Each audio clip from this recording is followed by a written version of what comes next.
Bonsoir pour ceux qui nous rejoignent au cœur de la mêlée, le magazine Rugby Sud Radio pour débriefer de cette 15e journée du Top 14. Bonsoir Yohan Huget.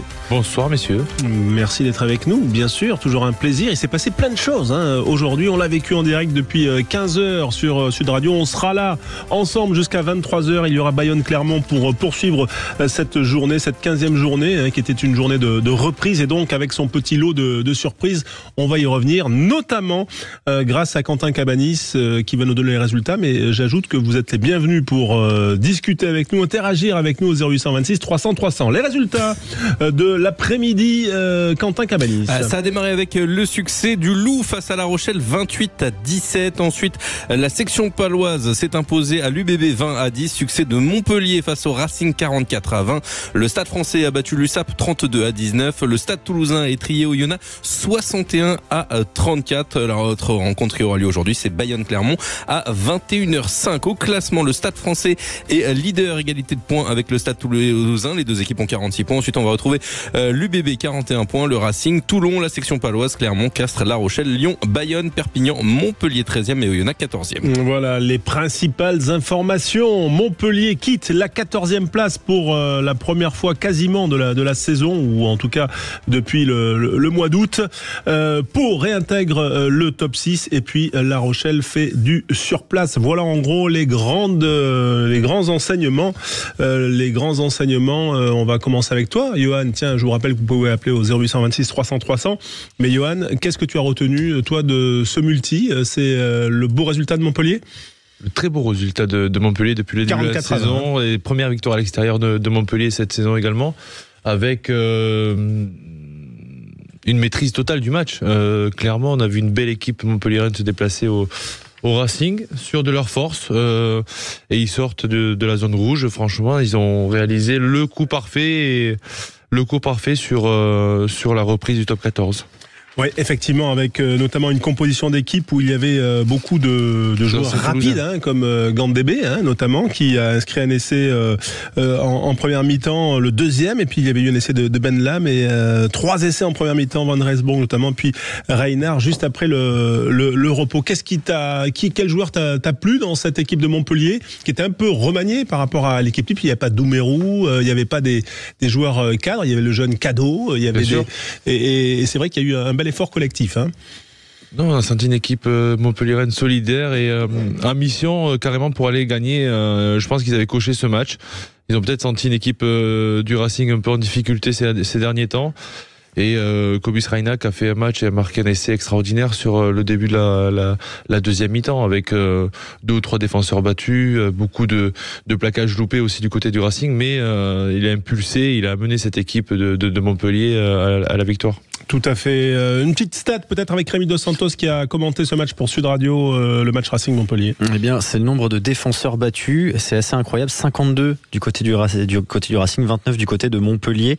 Et ce que je voulais faire ressortir aussi, c'est la possession. Elle a été à l'avantage du Racing 92, 52% à 48, mais territorialement, c'est du 66-34 sur cette journée, sur ce match en faveur du Racing 92. C'est dire l'efficacité qu'a montré le MHR cet après-midi, et c'est dire à quel point cette défense du MHR a aussi été solide face au Racing 92, qui a été donc bloqué qu'à 2 essais et donc 5 et de l'autre côté pour les Montpelliérains. Le MHR qui respire un petit peu, qui quitte la 14e place, est-ce que ça fait réagir Philippe qui nous a appelé au 0826 300 300? Je ne sais pas, Philippe Spanghero qui n'est pas là avec nous ce soir, c'est Philippe de Grenoble. Bonsoir. Bonsoir François, j'ai pas le même accent que Philippe, effectivement à Grenoble, c'est pas la même chose. Qu'est-ce que vous retenez, vous? C'est cette victoire de Montpellier qui vous marque pour l'instant là sur l'après-midi? Ouais, au vu du score, effectivement, et comme vous venez de le dire, Montpellier marque le coup et puis quitte cette 14e place qui lui collait à la peau. Mais je dirais, moi, peut-être que c'est plutôt la section paloise, en fait, qui fait la bonne affaire, je pense, de la journée, et qui s'en sort plutôt pas mal de la physionomie du match, parce que les Bordelais ont quand même loupé 2-3 essais qui étaient quasiment tout faits. Et c'est vrai que Pau avait marqué le pas ces derniers temps, après un bon début de championnat. Là, aller gagner à Chabandelmas, je pense que ça marque, et c'est pour moi la victoire du soir. Oui, avec notamment le jeune ouvreur Despérez qui marque un essai à la 8e minute, et puis il y a cette, on va dire, cette interception d'Ezeala à la 40e. Voilà. Ensuite, Pau n'a plus marqué de points, Johan, en deuxième période. Et voilà, il y a eu un essai à la 70e environ de l'UBB, un essai en force, et puis des occasions manquées, comme le dit très bien Philippe. C'est vrai que Pau a été solide, mais l'UBB a quand même manqué aussi de réaction ou de chance, ou c'est un jour sans peut-être. De réalisme, bien sûr, un jour sans, ça arrive. Et on voit sur le dernier essai qui est un petit en avant de Huberti à la dernière action où ils peuvent revenir dans le bonus. Et malheureusement ça passe pas, mais ça arrive d'avoir des matchs comme ça, une reprise. On parlait, il y a 8 joueurs absents qui sont en équipe de France actuellement, ils n'ont pas l'habitude non plus d'avoir des doublons comme ça, c'est la première fois qu'ils doivent gérer, et ils apprennent avec une profondeur de banc peut-être qui est un peu moins importante que dans certains clubs. Oui, Philippe, tu partages l'analyse de Johan, tu peux le contredire, hein, Philippe, notre auditeur de Grenoble, attention. Voilà, Johan, bon oui, c'est structuré ce qu'il nous dit, mais quand même, est-ce que c'est la faute au doublon pour l'UBB ? Pas forcément, parce que quand on regarde encore une fois, comme je disais, la physionomie du match, ça a été compliqué quand même pour Bordeaux. Alors oui, il y a des absents, mais en même temps, quand on voit moi je reviens là-dessus, hein, sur les occasions manquées, on l'a dit, celle d'Huberti, sur aussi le jeune ailier là très rapide dont j'ai mangé le nom, mais qui est aussi et voilà. Du côté de Bordeaux. Tamboué. Voilà, Tamboué effectivement qui loupe aussi un essai alors qu'il a plus presque qu'à marquer et qu'il loupe il perd le ballon. C'est vrai que c'est pas les doublons ça, hein, qui font perdre. Il a raison là, Philippe, Johan. Il a tout à fait raison, parce que sans les doublons ils sont allés gagner à Toulon. Il a raison, Philippe, il faut l'écouter. Exactement. Ouais, tout à fait. Mais c'est vrai qu'ils peuvent avoir quand même des regrets, mais c'est quand même dur de voir sur les écrans Lucu dans le public, Penaud dans le public. Voilà, on s'y fait pas quand même au doublon. Vous y faites, vous, Philippe, de voir ces internationaux là qui sont spectateurs? C'est compliqué, effectivement, quand on les voit en tribune, on se dit qu'on aimerait les voir plutôt sur le terrain, évidemment. Après, quand on regarde les résultats, quand on voit tous les matchs là d'aujourd'hui, hein, le nombre de points qui sont marqués, les surprises aussi, les scores de basket comme le fait le Stade Toulousain là contre Oyo, ils ont aussi des joueurs qui sont pas là, et peut-être qu'on s'aperçoit que les équipes qui ont de la profondeur de banc, qui ont une équipe homogène avec pas mal de joueurs, et ben finalement ils arrivent à tirer leur épingle du jeu quand il y a ces doublons. Après, quand il manque les internationaux, oui, c'est dommage. Et il faut faire avec. Voilà, ça nous permet de découvrir des jeunes joueurs. Tiens, Johan, est-ce qu'il y en a un qui vous a tapé dans l'œil, un joueur qu'on n'a pas l'habitude forcément de voir là sur cet après-midi et qui, a, selon vous, marqué des points, ou en tout cas qui vous a intéressé? Tous les joueurs sont intéressants, mais là, pour sortir un joueur comme piège. Ça, cette question, elle est un peu coquine, mais j'ai regardé le match, avec un peu plus d'attention sur Toulouse, et j'ai bien aimé la performance de Danny Brennan. D'accord, le jeune Brennan, effectivement, qui monte en puissance. Voilà, j'avais vu arriver en espoir, et il a étoffé un peu sa palette, et il a fait un très bon match aujourd'hui face à Oyonnax. 9 essais toulousains, 5 pour Oyonnax, Philippe le disait, 61-34. Un score de basket, est-ce que c'est crédible ça, Johan? Personne n'allait parier ça à la mi-temps, hein. Quand on a vu ce match était assez serré. 33-22 à la mi-temps, hein. Exactement, avec un essai à la dernière minute, je crois, pour Toulouse. Et ils ont été, je pense, un peu secoués dans le vestiaire. Ils ont remis les choses dans l'ordre en deuxième mi-temps pour avoir ce score-là. Mais encore une fois, on pense quand on voit le score que c'est facile. Mais ils ont mis du cœur à l'ouvrage, et Oyonnax a une très très belle équipe, et je pense qu'ils vont réussir à se maintenir. Oui, effectivement. Philippe, qu'est-ce que vous retenez en dehors de ces différents points que nous avons abordés, vous, de cette journée top 14? Je retiens l'équipe de Lyon, le Loup, qui arrive quand même à remonter au classement en gagnant un match sur deux, c'est-à-dire en assurant les matchs à domicile. C'est vrai que c'est pas toujours facile pour cette équipe à l'extérieur. Ils arrivent à assurer à chaque fois à domicile, et puis maintenant ils sont 10e au classement, donc ils s'éloignent un tout petit peu. Je dis bien un tout petit peu de la zone rouge, parce que Montpellier revient, donc c'est pas encore fait. Mais c'est vrai que l'équipe du Loup, finalement, Fabien Gégenbacher et Arnaud Egui, ils arrivent à trouver. Alors nous, on les connaît bien à Grenoble, c'est aussi pour ça que les gens parlent plus facilement. mais ils ont réussi à trouver un peu l'alchimie avec cette équipe. Et puis, je trouve que ça tourne. On a Couillou qui fait un super match aussi, hein, donc il joue hyper bien sur cette rencontre. Ça joue, il y a de la vitesse. C'est plutôt intéressant. Oui, on va en reparler d'ici quelques minutes parce qu'Étan Dumortier sera notre invité sur Sud Radio, la radio du rugby. Tiens, vous parlez de la 10e place de Lyon. On peut aussi, puisque vous nous appelez de Grenoble, Philippe, souligner la 10e place de Grenoble. Vainqueur de Brive jeudi en ouverture de la 20e journée de Pro D2. Très beau match. J'imagine que vous avez le sourire ce week-end. Effectivement, enfin, on a le sourire du côté de Grenoble parce que ça a été compliqué sur ces dernières semaines. On avait 3 défaites d'affilée. Je passe les problèmes qu'on a eu depuis le début du championnat. Et puis, avant le match, on a appris aussi qu'Aubin Weber finalement allait changer de costume au sein du club puisqu'il va passer. C'est sur demande des joueurs. Hein. À la demande des joueurs, effectivement, il y a eu. Il ne voulait plus de lui près de l'équipe, quoi. Il y a eu un putsch. Ouais, il y a eu un putsch. C'est le capitaine qui a été voir la direction en disant. La fameuse autogestion. Si on va jouer ce week-end, mais s'il reste dans l'état actuel au niveau du management, on ne jouera pas le prochain match. Ouais, c'est exactement ça. Alors, du coup, ils avaient la pression, hein, les gars, hein, parce que de demander ça finalement la veille d'un match contre Brive, il fallait assurer. Puis ils l'ont fait, parce que passer 40 points à Brive et puis avec un match, moi j'étais au stade qui est vraiment un bon match, hein, qui était complet. Ils ont eu un petit trou d'air à un moment donné, mais ils ont assuré. C'est vrai qu'aujourd'hui, vous le disiez, François, ils se replacent à la 10e place, à quelques points finalement de cette 6e place. Qu'on avait presque abandonné il y a quelques semaines, ça redonne du baume au cœur et peut-être que c'est reparti pour une belle fin de championnat, j'espère en tout cas. Oui, 20 journées en jouées pour l'instant. Les joueurs sont en autogestion, c'est ça? Non, si je comprends bien, comment ça se passe?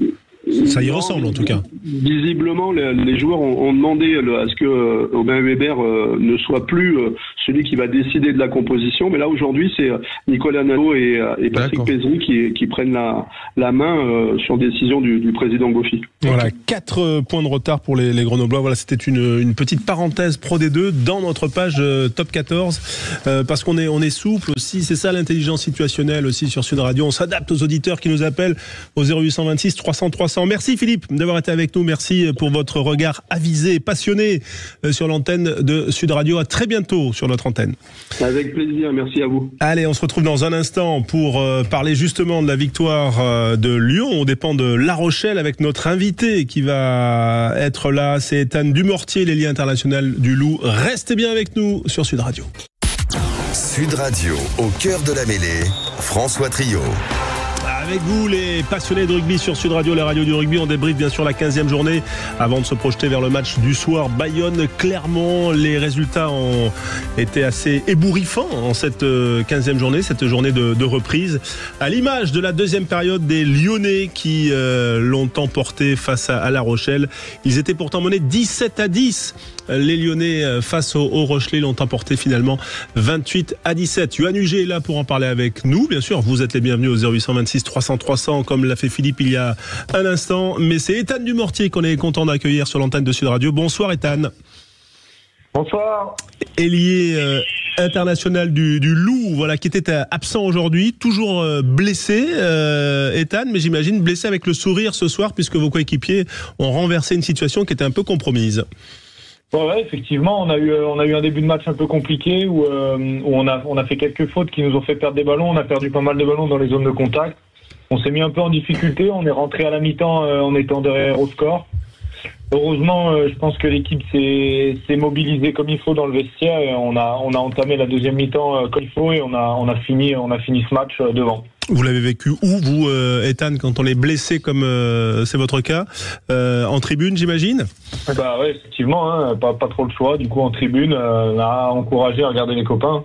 Bon, et c'est quoi? C'est plus dur ou pas que d'être sur le terrain? Ouais, c'est difficile parce que c'est d'autant plus dur dans les tribunes qu'on a un peu plus de recul sur la rencontre et qu'on arrive à voir un petit peu. On a toujours envie d'apporter ce qu'on est capable de voir. On a toujours envie d'aider. Il y a malheureusement en tribune cette forme un peu d'impuissance face à ce qui se passe. On ne peut que regarder et espérer que les copains fassent le travail. Aujourd'hui, ils l'ont fait, donc je suis fier de mon équipe, fier de ce qu'ils ont fait, et c'est sûr que ça nous donne le sourire. Yoann Huget pour Étan Dumortier. Salut Étan, félicitations pour cette victoire. Juste, j'avais une question. On vous sent assez maître de votre sujet à domicile.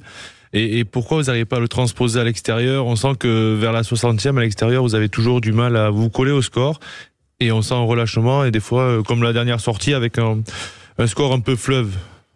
Ouais, effectivement, c'est sûr que je pense qu'à domicile, on a, et aujourd'hui, ça s'est montré, on a eu la volonté d'imposer un rythme physique qu'on a réussi à imposer. On a gagné les collisions, on a gagné les duels, ça nous a mis dans une bonne dynamique. Bien sûr, on peut dire qu'on est aussi porté par notre public et porté par le fait qu'on est à domicile. C'est plus difficile à l'extérieur, on a plus de mal à imposer ce rythme.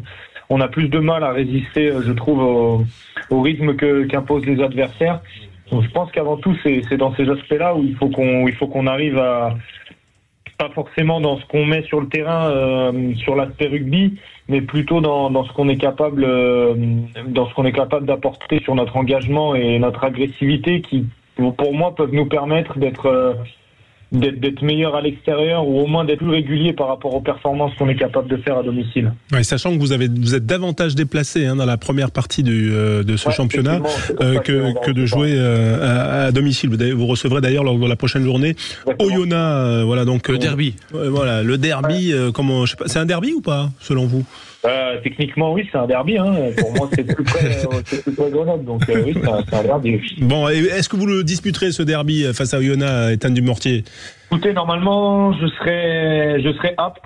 Après, est-ce que je serai sur la feuille de match ou sur le terrain? Ça, c'est différent. Mais techniquement, je devrais être apte à postuler pour une potentielle sélection dans l'équipe. Maintenant, à voir comment le staff va gérer cette composition et qui va être aligné pour ce match. Mais bon, voilà, c'est sûr que là, ça fait quelques temps que je suis sur le bord du terrain. J'ai hâte de pouvoir retrouver le terrain, le public et de rejouer avec mes coéquipiers. Voilà, la blessure, pardon, je l'ai pas, ta blessure, Ethan, c'est des déchirures à l'ischio droit contre le Stade Toulousain. D'accord. Et effectivement, c'est précieux pour un ailier aussi racé que tu es. On a l'impression quand même que tu as vécu une année 2023 extraordinaire, quand même, avec un premier tournoi. Et puis la préparation de la Coupe du Monde, tu as fait aussi 2 matchs de préparation de mémoire. Je dis ça. Un seul. Alors, en Écosse. Il se fait vieux. Excuse-le, Ethan. Ouais, c'est vrai que j'ai parfois des troubles de la mémoire, mais en tout cas, voilà, s'en fiche quand même, je tiens à le dire. C'est bon, enfin, quelles sont tes ambitions, toi, aujourd'hui? Parce que on a l'impression que tout allait très bien, et puis il y a eu la fusée Biel-Biarré qui est passée devant, mais c'est un peu dur pour toi, je trouve, parce que tu avais fait quand même un très bon tournoi.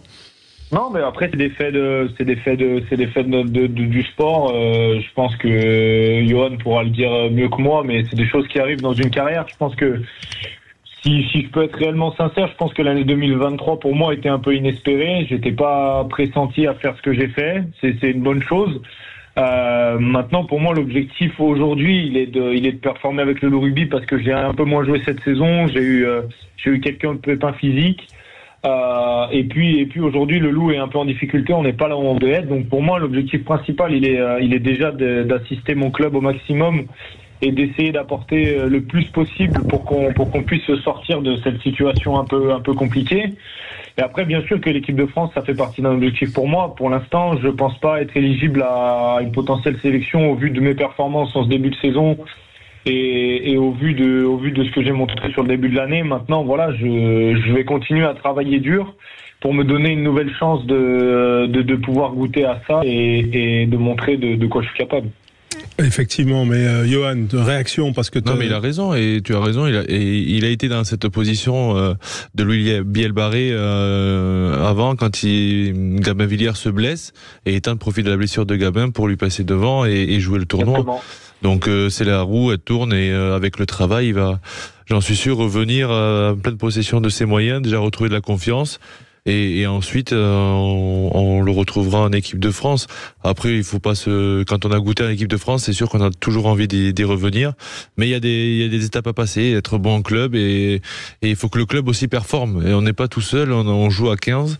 Et la position aujourd'hui du Loup, elle est un peu délicate pour aussi se montrer pour Ethan, parce que ils ont eu un début de saison un peu compliqué. Et voilà, aujourd'hui, Je pense que le Loup va repartir sur de bonnes bases et Ethan aussi. Donc tous les voyants sont au vert pour une belle année 2024. Ouais, Ethan, 6 sélections, 23 ans. C'est vrai qu'on peut, on imagine que effectivement t'as l'avenir devant toi.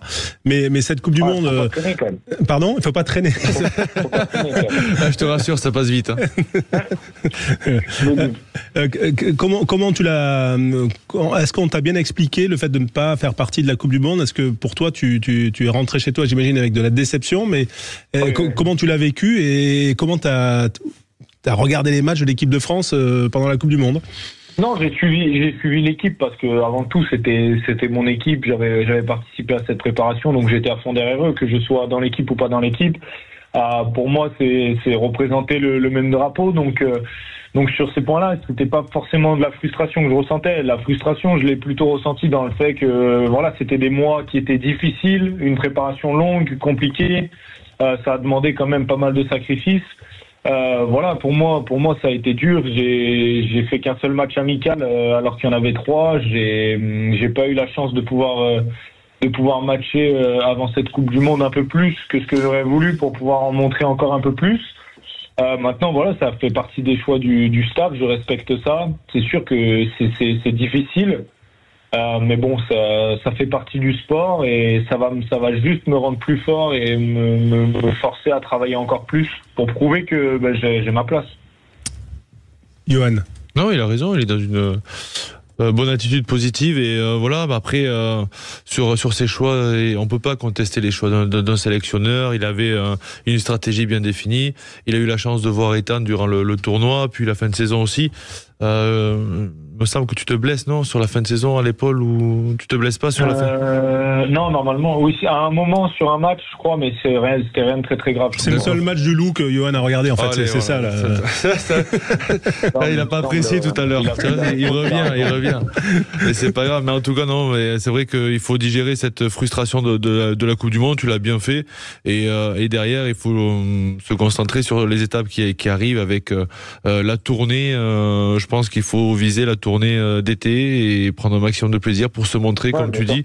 Et voilà, travailler avec cet objectif-là et donner le maximum, parce que c'est vrai que on aime bien y rester, même si c'est dur, c'est long, c'est mois de préparation de Coupe du Monde, mais ça fait de bons souvenirs. Ouais, dernière petite question plus générale sur ton poste. On a vu, et notamment dans le tournoi destination aussi, quelques difficultés sur les ballons hauts à ton poste. Comment toi tu l'expliques et est-ce que c'est quelque chose que tu travailles spécifiquement?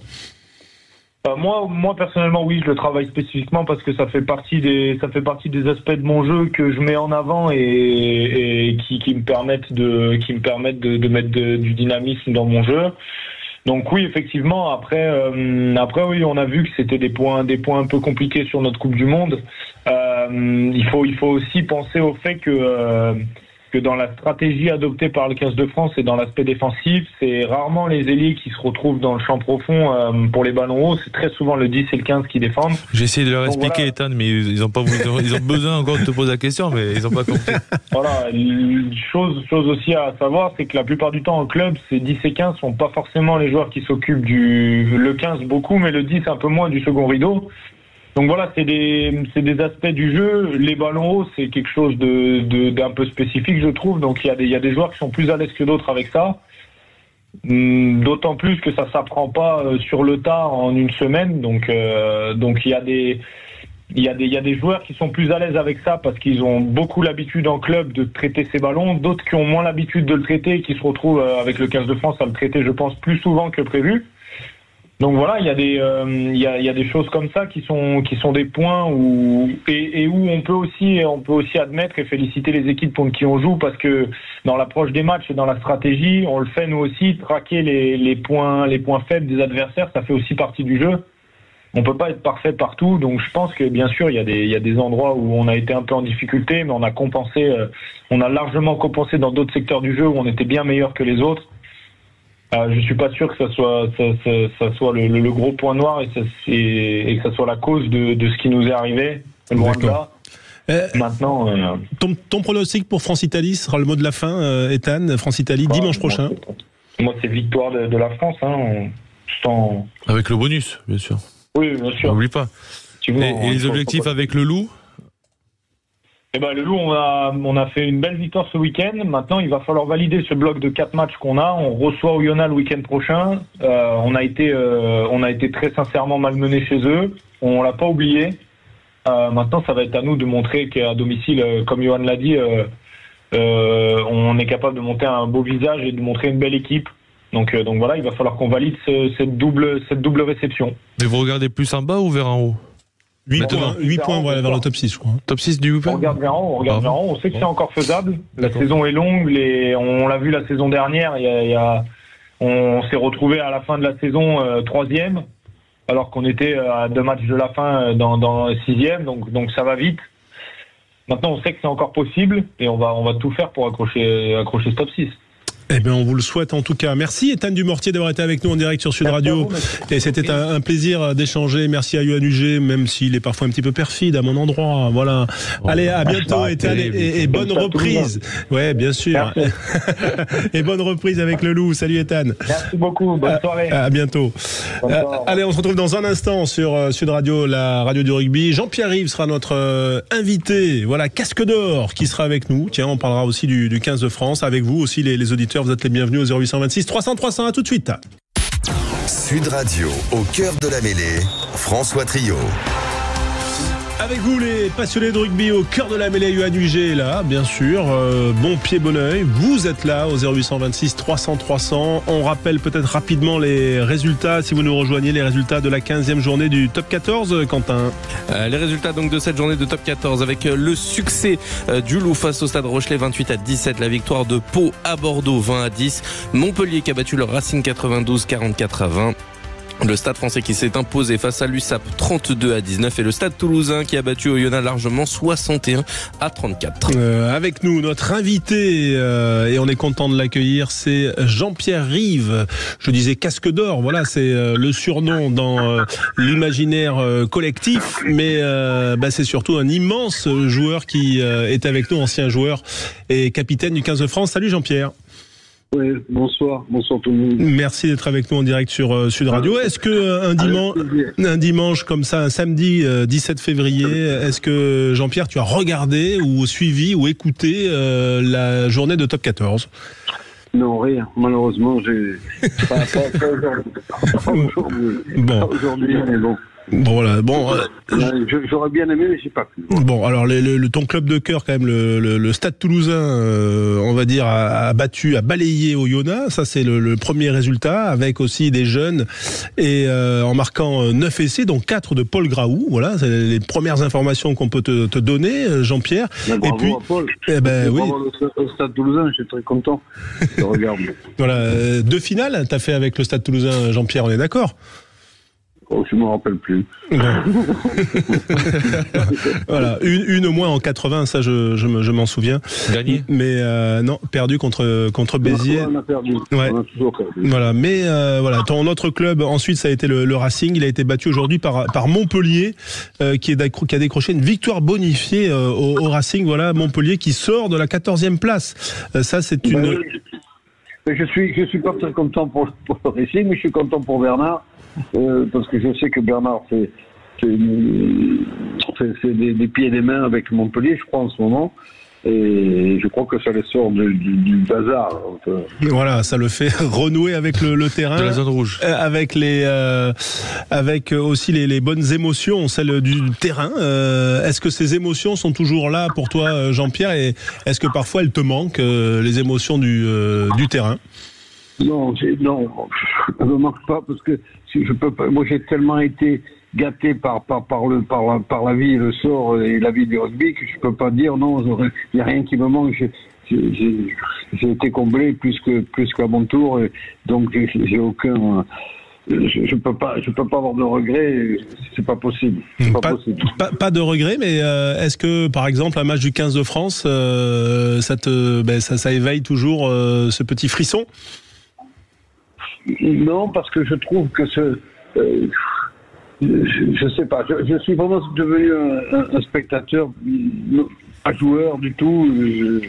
Non, je peux pas dire que. Mais bien sûr que je soutiens l'équipe de France et que c'est toujours un peu spécial quand elle joue, mais me projeter dedans là, non.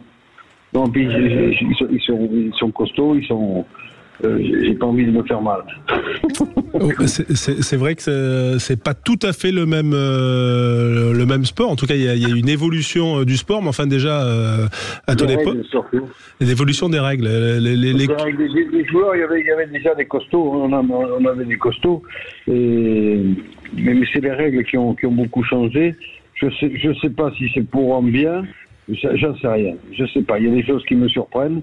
Qui m'étonne même, voilà. Comme quoi, par exemple, Jean-Pierre Rive? Comme quoi, ces nouvelles règles que je comprends pas, d'ailleurs, enfin, je comprends pas, je ne connais pas bien, donc je veux pas trop en parler parce que je ne les connais pas trop, mais ces échanges de coups de pied, là, ping-pong. Le ping-pong. Oui, ils appellent ça le ping-pong, ben, ça ressemble un peu. Et voilà, je suis pas un fanat de ce truc-là, mais bon. Alors, peut-être que je me trompe.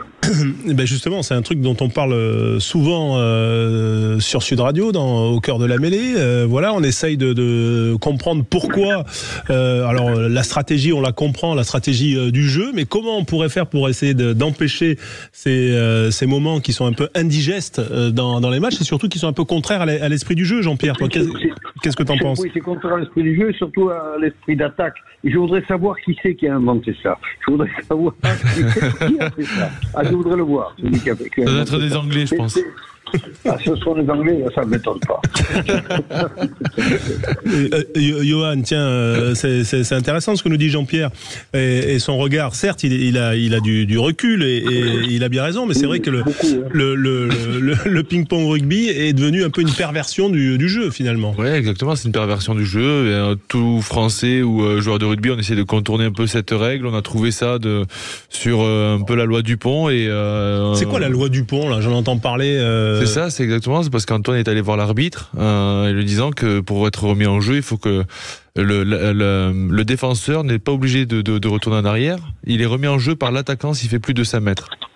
Donc c'était la loi du pont. Voilà, il a remis les pendules à l'heure un peu sur cette loi, comme à son habitude. Et là, ils sont en train de la changer. C'est-à-dire que il va falloir être remis en jeu par un adversaire qui part derrière le ballon, donc soit l'arrière ou un ailier.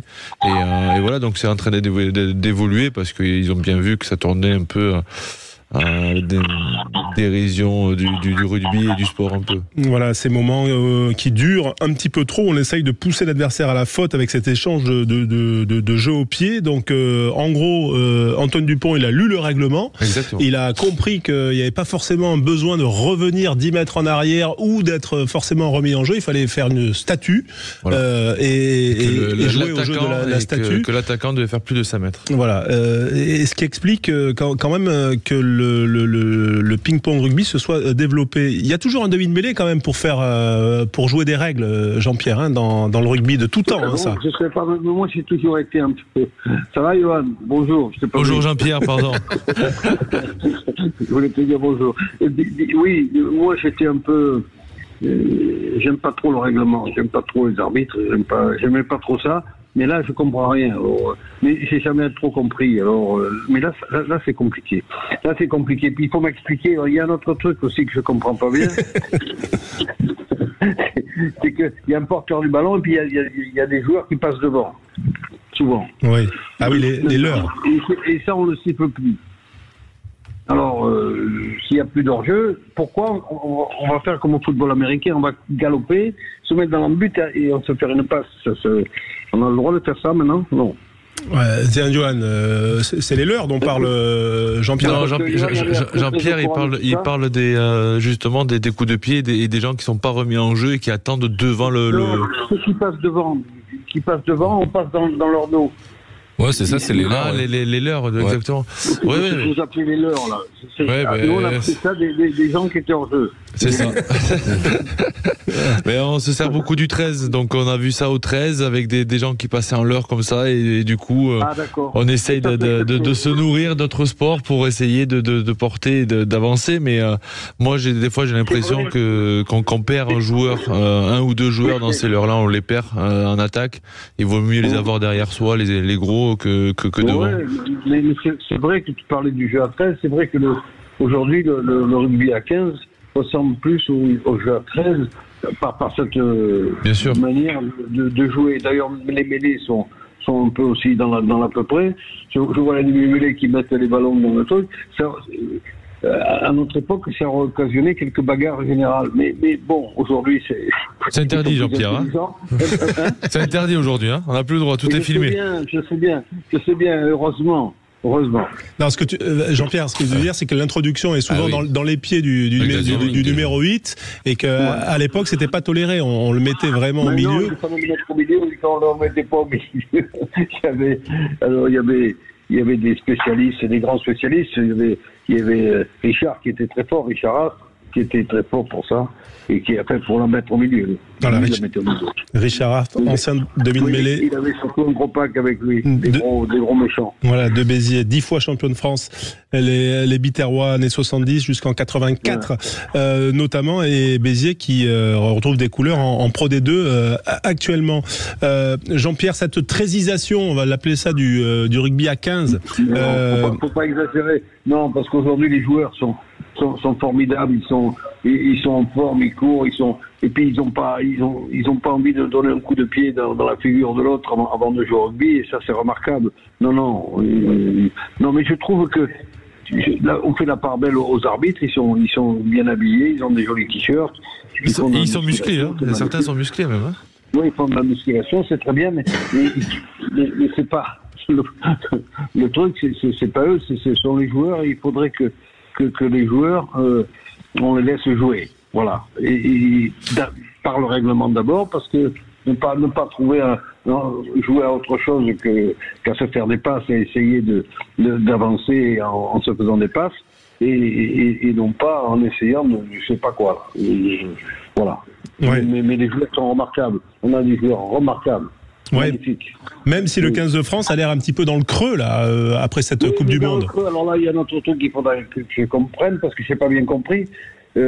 Antoine Dupont n'a pas joué avec l'équipe de France, il a joué le lendemain avec le Stade Toulousain. Alors là, comme je suis pas, je lis pas les journaux, je ne sais pas ce qui se passe. Il faut m'expliquer pourquoi il a pas joué avec l'équipe de France et pourquoi il a joué le Stade Toulousain.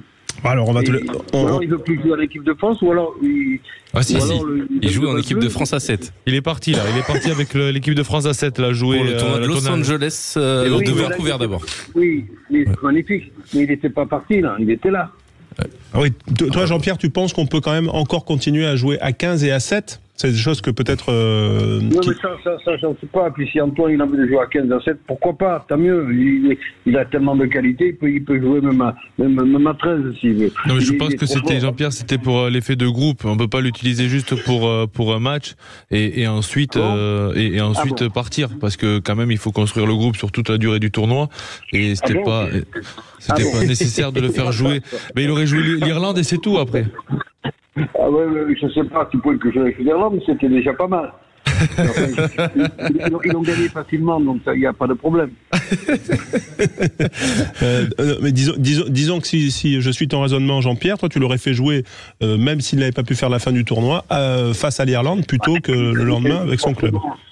Forcément, et puis Antoine dans l'équipe, il est fantastique. Tu peux entraîner l'équipe de France, tu sais, pendant qu'il joue, quand tu mets Antoine à la mêlée, tu vas boire un coup, tu reviens, tu dis on a gagné combien, puis c'est fini, on n'en parle plus, tu comprends.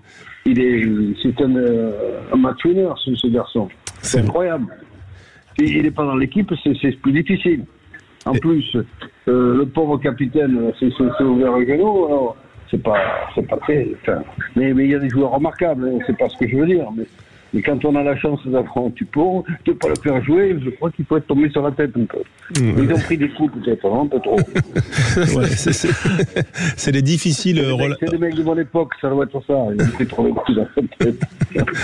C'est les difficiles relations entre les clubs et l'équipe nationale. Je plaisante parce que c'est sympa, de toute façon, l'équipe de France. Mais c'est pas ça, mais bon... J'ai pas bien compris le truc. Mais il n'a pas été très bien expliqué non plus. À vrai dire, c'est vrai que tout le monde ne comprend pas pourquoi Antoine joue en top 14 et pas en équipe de France.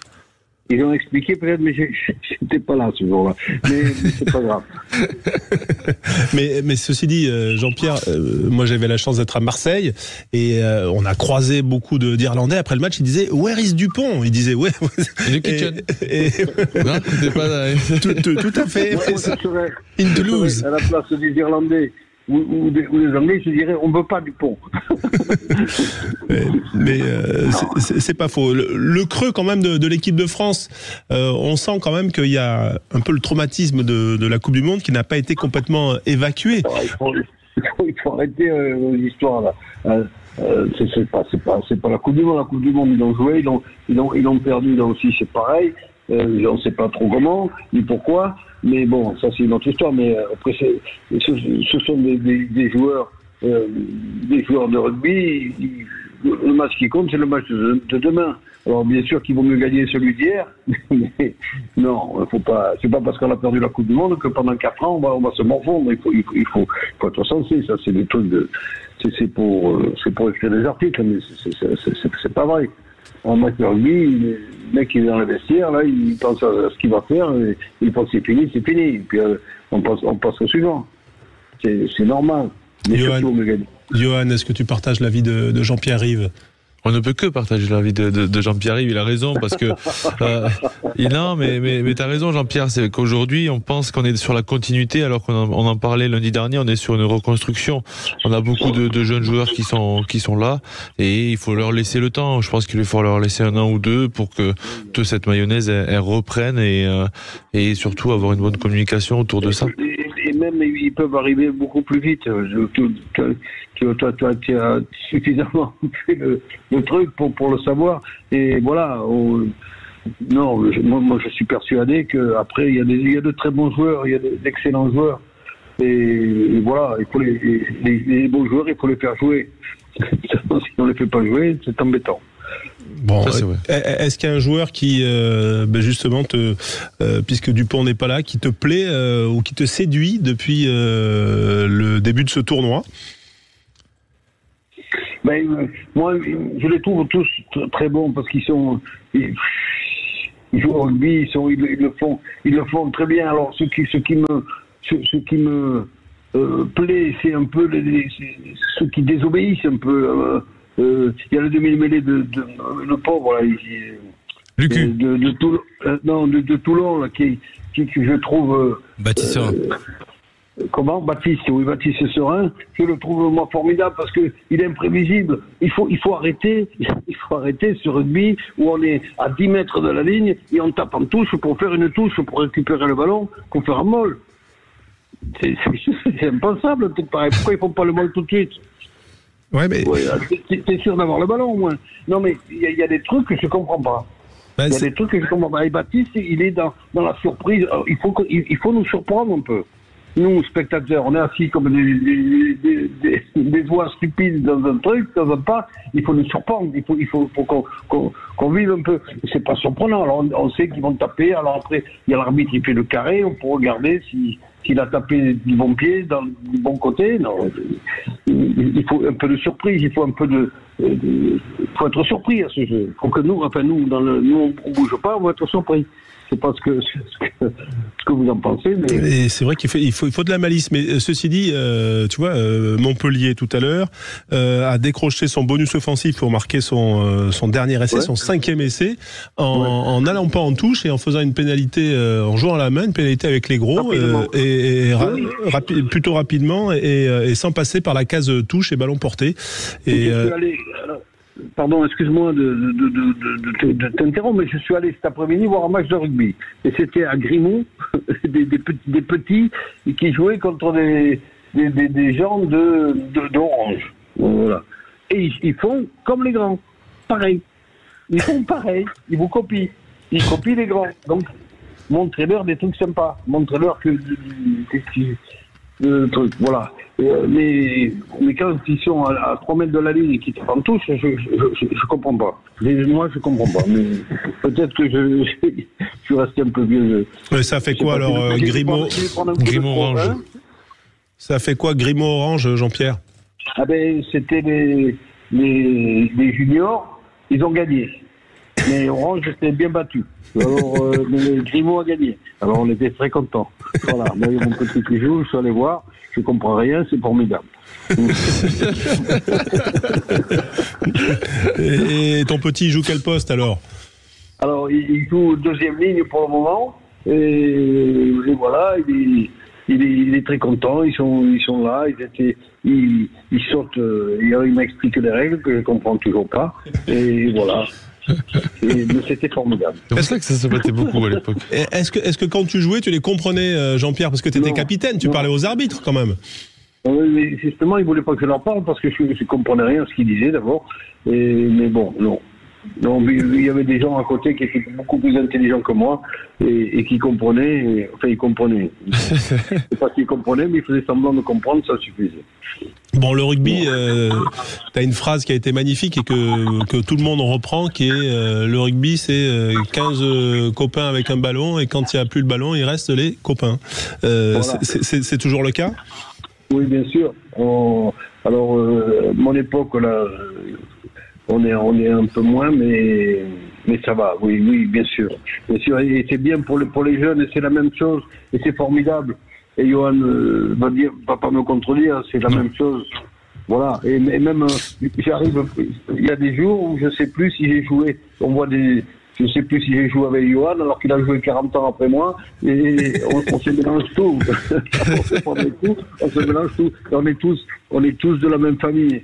Alors voilà. Alors après les vieux se prennent pour des jeunes, les jeunes quelquefois se prennent pour des vieux, mais c'est formidable. Bon, ça reste ce que c'était et c'est magique. Voilà. Alors après, on n'est pas content parce que certains jouent au pied, d'autres à la main, mais on s'en fout en fait. L'important c'est que ça se passe. L'important c'est ce qu'il y a. Et on a bien râlé aussi, hein, quand on est vieux maintenant. Ouais. Et puis non, mais on l'a dans le cœur et on l'a. Il faut l'avoir dans le cœur et être un peu fou dans la tête. Ouais. Et quand même ce ballon ovale qui est quand même c'est un peu une métaphore de la vie, ce ballon ovale. Oui, déjà. Et pour avoir un truc pareil, tu vois, ça remballe jamais où tu veux. Oui. Donc comment faire une science exacte avec un ballon pareil?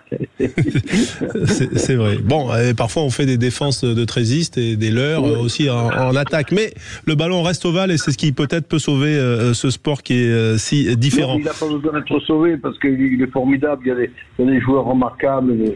C'est super. On a enlevé le coup de pied dans le genou, donc c'est bien, non, c'est bien, c'est formidable. Allez, dernière petite question, il se dit, et moi je ne fais que lire la presse, mais il se dit que Didier Codorniou pourrait peut-être partir vers la présidence et l'élection en campagne pour la présidence de la fédération. Qu'est-ce que ça t'évoque? C'est un ancien coéquipier en équipe de France. Moi j'adore Didier. Didier pour moi c'est d'abord un joueur de rugby exceptionnel, un garçon merveilleux. Pourquoi pas. Je trouve que c'est normal que les gens de rugby s'occupent de rugby, mais je crois savoir que on n'a pas de gens du ping-pong ou d'ailleurs qui viennent essayer de diriger. De toute façon, il y a la place pour tout le monde il y a la place pour tout le monde pour diriger le rugby. Le rugby se dirige un peu tout seul, mais il faut amener une espèce un peu de folie dans le cœur. Et il peut être cet homme-là? Oui, bien sûr qu'il peut être cet homme-là, mais j'en connais d'autres, mais lui, oui, particulièrement, oui. Il est responsable, il aime bien la responsabilité, il arrive à l'heure au rendez-vous, parce que moi je suis pas mon truc, mais... Non, c'est bien. Non, c'est bien. Bon, on va te remercier, Jean-Pierre. C'était un plaisir toujours de t'avoir. Pour élever le débat. Ça fait du bien. Je suis pas le faire. Et en plus, on a un résultat Grimaud-Orange en junior. Donc grâce à toi, comme un envoyé spécial. Ils ont gagné, je sais plus combien, mais beaucoup. 47, combien 47-15. Mais bon, c'était bien. C'était des jeunes formidables qui courent après le ballon et qui ont fait honneur au jeu. Et voilà. Il faut leur montrer de belles choses. Voilà. Pas des trucs, pas des jeux vidéo. Bon. C'est noté. Merci Jean-Pierre Rive d'avoir été avec nous en direct sur Sud Radio. Un plaisir. Avec grand plaisir. La soirée continue pour parler rugby Ciao, Jean-Pierre. au cœur de la mêlée. Merci sur Sud Radio. À tout de suite.